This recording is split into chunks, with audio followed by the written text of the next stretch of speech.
மகரே, தண்டவாளத்துல train போறத பார்த்திருப்பியா? ஆனா இங்க கன்னியாகுமரியில மட்டும் நமக்கு நைட்டு 10 மணியா போறாவு ரோட்ல ட்ரெயின் நிக்க. அதுவும் இந்த ட்ரெயினை பேர் என்ன, டாரஸ் ட்ரெயின். அப்படி வரிசையா நிக்க மக்கள். இப்படி நிக்கனால என்னன்னா, அப்படி சென்ட்ரல் லைன் எங்க கிடக்குன்னே தெரியாது. ஆனா ஒரு சைடு ஃபுல்லாவே அந்த டாரஸ் ட்ரெயின் தான் நிக்கும். அப்படி நிக்கனால அங்கிட்டு வர வண்டி எல்லாமே அப்படி யாரு வருவாங்க? இப்படி வரம்போ அண்ணா வாரம் பத்தியெல்லாம் அப்படி ஒரு சைடு தூக்கி தள்ளிட்டு தான் வருவேன். அப்படி இந்த பக்கத்தோட எவனாவது போனா அப்படி நடக்கி தள்ளி தான் போவேன்.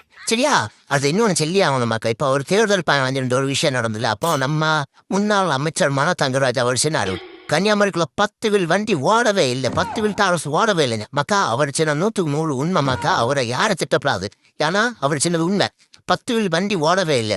ஓடியது ஃபுல்லாவே 12 வீல் 16 வீல். அதனால நீங்க கேட்கறத கரெக்டா கேட்டிருந்தா அவர் உண்மை ஜெயிப்பாரு. அதனால நம்ம எல்லாரும் சேர்ந்து அவர் உழைக்கிட்டே இருக்கக்கூடாது. சும்மா அவரை இப்ப ஒருத்தர் மலைக்கல்ல கொள்ள அடிச்சேன் அப்படின்னு சொல்லி உழைக்கிட்டே இருக்கக்கூடாது. சரியா?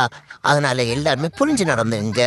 நம்ம இடத்துல மலைகள் கனவாண்டு போகலையா? அவரே சொல்லியாரு. சும்மா சொல்லினா பாத்தியோட மலைகள் கனவாண்டு போகவில்லை. பாத்தீங்களா?